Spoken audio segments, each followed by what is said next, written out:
Doctor Patangrao Kadam साहेबांनी नुकताच एक मेळावा घेतला आणि त्यात मिटकॉनचे अधिकारी तसंच नवनिर्वाचित कॅबिनेट मंत्री प्रकाश आवाडे यांच्या सोबत नवउद्योजकांना खुलासेवार माहिती दिली।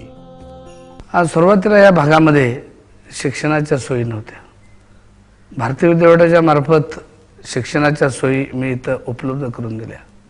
नंतर माझ्या लक्षात आलं की ही शिकलेली मुलं MA झालेली, MSc झालेली, MSc BEd झालेली, यांना नोकरी मिळत नाही आणि शिपायाची जेव्हा नोकरी मागतात तेव्हा म्हणणं विषण्ण होऊन जातं आणि म्हणून या परिसरामध्ये उद्योगधंदे वाढले पाहिजेत आणि त्या दृष्टिकोनातून कडेगाव, पलूस, विटा आणि मणेराजुरी या सगळ्या परिसरामध्ये नवीन MIDCचा निर्माण मी केल्या आणि त्या तालुक्यामध्ये आटपाडीची केल्या। तर शिराळ्याच्या MIDCला गती देतोय आणि या सगळ्या MIDCमध्ये छोटे छोटे नवे नवे उद्योग निर्माण करण्याचा प्रयत्न सातत्यानं, त्यासाठी कडेगावला टेक्स्टाईल पार्क, विट्याला गारमेंट पार्क, पलूसला वाईन पार्कचं उद्घाटन केंद्रीय फूड प्रोसेसिंग मंत्री सुबोध कांसा यांच्या हस्ते होते।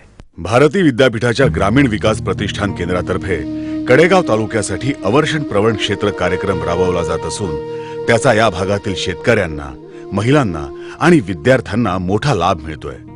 जनतेच्या मूलभूत समस्यांच्या निवारणासाठी ग्रामस्थ मेळावे घेऊन त्यांना सविस्तर माहिती दिली जाते आणि कमिट्यांद्वारे त्यांची शासकीय पातळीवर नोंदणी केली जाते। या प्रतिष्ठानच्या कार्यक्रमांमधून सोनसळ, शिरसगाव, पाडळी, सोनकिरे येथे स्मशानभूमी उभारणे, रायगाव येथे शाळा खोल्या बांधणे अशी कामं हाती घेण्यात आली आहेत। प्रतिष्ठानतर्फे एकट्या कडेगाव तालुक्यात 553 महिला बचत गट स्थापन केले गेले आणि त्यासाठी लागणारी स्टेशनरी आणि इतर सुविधा यासाठी मार्गदर्शनही केलं गेलं। आम्हाला या गटासाठी माननीय डॉक्टर पतंगरावजी कदम यांनी चांगलं महिलांच्यासाठी सगळं ही करून दिलेलं आहे। योजना सगळ्या काढून दिलेल्या आहेत। महिलांनी बचत केली पाहिजे, महिलांनी अंतर्गत हे बचत झाल्यानंतर अंतर्गत कर्ज वाटप केलं पाहिजे, महिलांनी एखाद्या सावकाराच्या घरी जाऊन कर्ज मागावं मग नंतर आपली कामं करावी असं नाही झालं पाहिजे।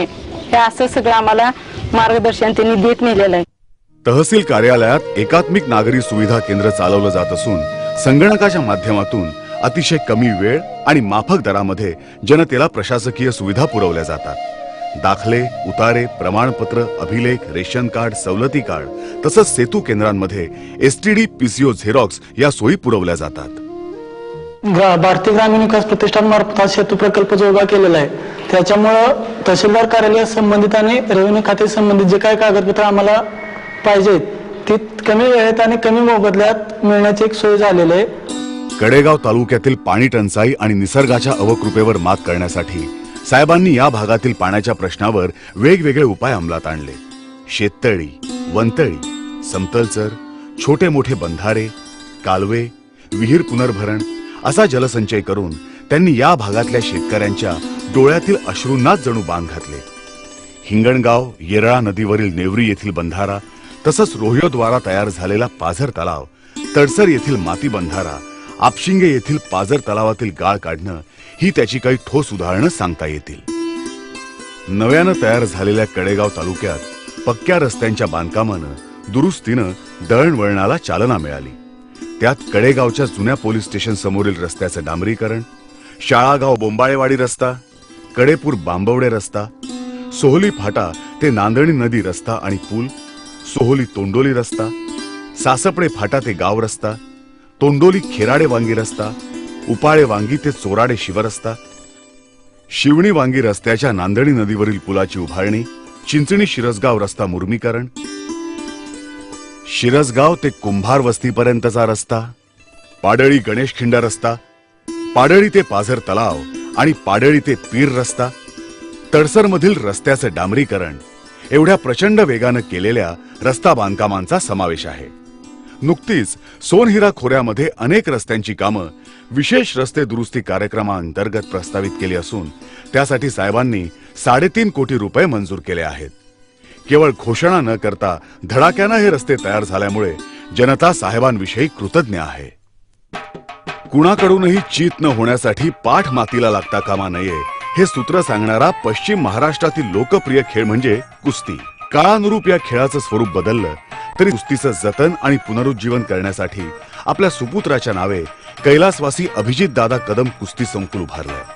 वाढत्या शिक्षणाबरोबरच अंगात रग आणि जोम निर्माण करणाऱ्या कुस्तीचं निवासी प्रशिक्षण आणि संवर्धन इथं केलं जाणार आहे. महाराष्ट्राचे भाग्यविधाते कैलासवासी यशवंतराव चव्हाण यांच्या कडेगाव तालुक्यातील देवराष्ट्र या जन्मगावी जनतेला आणि नव्या पिढीला स्फूर्ती देणारं स्मारक डॉक्टर पतंगराव कदम यांनी उभं केलं. या अत्यंत देखण्या स्मारकाच्या उभारणीला 55 लाख रुपये खर्च आला. कडेगाव आणि पलूस तालुक्यात सोनहिरा दूध उत्पादक आणि कृषी पूरक सहकारी संघाची स्थापना या परिसरातील कोरडवाहू शेतीला पूरक उद्योग उभा राहावा या हेतूनं 1971 मध्ये डॉक्टर पतंगराव साहेबांनी केली. या संघामार्फत शेतकऱ्यांना दुभती जनावरं पुरवली जातात. दूध तसंच कृषी पूरक उत्पादनं घेऊ शकल्यामुळे शेतकऱ्याला दुष्काळाशी मुकाबला करायला मोठी मदत होते. विकासाच्या प्रवाहात महिलाही सहभागी व्हाव्यात या उद्देशानं कडेगाव कुक्कुट पालन संघाची स्थापना साहेबांनी केली. त्यामुळे अनेकांना रोजगार निर्माण झाला. सोनहिरा सहकारी कुक्कुट पालन संस्था हे त्याचं एक आदर्श उदाहरण. यातून शेकडो तरुणांना रोजगार सुद्धा मिळाला. पतंगराव साहेबांनी मला इकडे रोजगार दिल्यामुळे माझं हे कुटुंब व्यवस्थित चालू शकलं. माझ्या मुलाबाळांची मी लग्न करू शकलो. सगळं ते व्यवस्थित घर बीर पद्धतशीर झालेलं आहे. गेल्या काही वर्षापासून या भागाला सतत दुष्काळाचा तडाखा बसतोय. अशा वेळी पाणी, वीज अशा प्रश्नांचा राक्षस तर समोर उभा राहतोच, पण त्यातही दुर्दैवाची कुऱ्हाड कोसळते ती मुक्या जनावरांवर. माणसं स्वतःच एवढी हवालदिल झालेली असतात की ते गुराढोरांविषयी कळकळ वाटूनही प्रत्यक्ष काहीच करू शकत नाही. शासनाच्या सहाय्यानं साहेबांनी सांगली जिल्ह्यातील कडेगाव भागात सगळ्यात मोठ्या प्रमाणात सोनहिरा कारखान्यामार्फत चारा छावण्यांचं काम युद्ध पातळीवर राबवलं आणि या मुक्या प्राण्यांच्या डोळ्यातही चमक आली. दुष्काळाचं सावट असताना थाटात समारंभ करण्यापेक्षा विश्वजित कदम यांनी स्वतःचा वाढदिवस साजरा केला, तो मुक्या जनावरांना प्रेमानं चारा आणि पेंड खाऊ घालून. डॉक्टर पतंगराव कदम साहेबांनी आमच्या गावामध्ये छावणी चालू केली. त्यामुळं जनावरं चांगल्या तऱ्हेने जगवली गेली. नाहीतर जनावरांची फार स्थिती म्हणजे बिकट झालेली होती. चारा नव्हता, पाणी नव्हतं.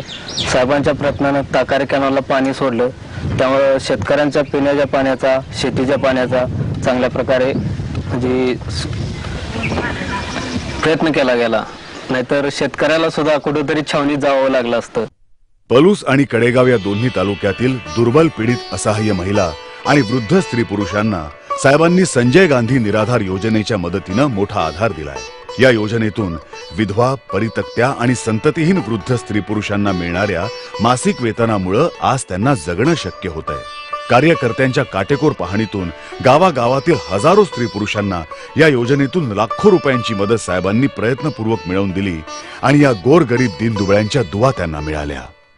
आणि माझे मिस्टर वारले तर लगेच त्यानंतर 4 महिन्यांनी मला ह्या पेन्सिलचा लाभ झाला. कदम साहेबांनी माझ्यासाठी खूप काय केले आणि त्या पेन्सिलचा मला मुलांच्या शिक्षणासाठी काय माझ्या उद्योगधंद्यासाठी हा त्याचा लाभ झालेला आहे. 5/3/87 माझे मालक वारले. तेव्हापासून साहेबांच्या कृपेनं माझं सगळं चांगलं चाललेलं आहे. काय नाही आधी परिस्थिती माझी मूल नाही, बाळ नाही, काही नाही. मला मांडळे बाळले आहेत माझी. एकाला माणूस आहे. ही पतंगाच्या पुण्याने आम्हाला पेन्शन मिळाली. मला या योजनेमुळे मिळालेल्या पैशामुळे माझा थोडाफार खर्चही त्याच्यामध्ये थांबलेला आहे. माझ्या वयाच्या दृष्टीने मला काही काम करता येत नाही, तरी परंतु हा एक हातभार लागलेला आहे. हे सगळं साहेबांच्यामुळे हे घडलंय हे मी नमूद करतो. काय काम करता येत नाही. आपण काय आम्हाला 250 रुपये विशेष पतंगराव साहेबांमध्ये साहेबांनीच केलं काम. आज 13 वर्ष आम्ही या मंडळामार्फत राज्यस्तरीय पासिंग व्हॉलीबॉल स्पर्धा पुरुष आणि महिला या दोन्ही विभागाच्या घेतो. या स्पर्धा घेण्यासाठी मोठी आर्थिक मदत लागते आणि डॉक्टर पतंगराव कदम साहेब यांच्या माध्यमातून यांनी आम्हाला भरघोस आर्थिक सहकार्य प्रत्येक वर्षी करतातच आणि चालू वर्षी त्याने मोठा आर्थिक सहभाग दिलेला आहे. पतंगराव साहेबांच्या मुळे पैसे मिळाले. साहेबांच्या कृपेने पैसे मिळाले. साहेबांच्यामुळे आमच्या गावात विकासाची कामे भरपूर झाली. रस्ते झाले, अंगणवाड्या झाल्या, देशमुखवाडीची रस्ता झाला. प्रत्येक वेळी केवळ शासकीय मदतीवर अवलंबून न राहता डॉक्टर पतंगराव कदम प्रतिष्ठान, श्रीपतराव कदम स्मृतिन्यास, मातोश्री बयाबाई कदम न्यास आणि अभिजित कदम मेमोरियल फाउंडेशन या विश्वस्त संस्थांतर्फे साहेबांनी कडेगाव पलूस तालुक्यातील अनेक गरजूंना योग्य वेळी वैयक्तिक मदत केली. कधी सायकल वाटप, कधी फी माफी, कुणाला शिलाई मशीन, कुणाला तातडीची वैद्यकीय मदत, कधी क्रीडा साहित्य, कधी सार्वजनिक कार्यासाठीचा निधी, अशा विविध स्वरूपात मदत करून अनेक अडीअडचणी सोडवल्या. कडेगाव पलूस तालुक्यातील एकूण 298 लाभार्थींना उदार अंतःकरणानं साहेबांनी आतापर्यंत 56,35,000 रुपयांच्या वर मदत केली आहे. तसं या मतदारसंघाचा सर्वांगीण विकास झाला पाहिजे, सगळे प्रश्न मला ठाऊक होते, त्याच मातीतनं मिळालं असल्यामुळे ते जवळजवळ पूर्ण ते सगळे मनामधले विचार झालेत. आणि अजूनही काही प्रश्न आहेत. ते प्रश्न म्हणजे सुशिक्षित बेकारांना काम देणं, उद्योगधंद्याचं जाळं निर्माण करणं, शिक्षणाच्या सुविधा मॅक्झिमम निर्माण केला. मुलींच्या प्रश्नासाठी सुद्धा 3,500 मुलांनी दत्तक घेतलेत. डॉक्टर पतंगराव कदम साहेबांची आभाळा एवढी कामं आणि प्रकल्प हीच त्यांच्या कार्याची खरी ओळख आहे. परंतु त्यांच्याविषयी वेळोवेळी व्यक्त झालेल्या मान्यवरांच्या प्रतिक्रियांमधून साहेबांच्या विविध पैलूंवर प्रकाश पडतो.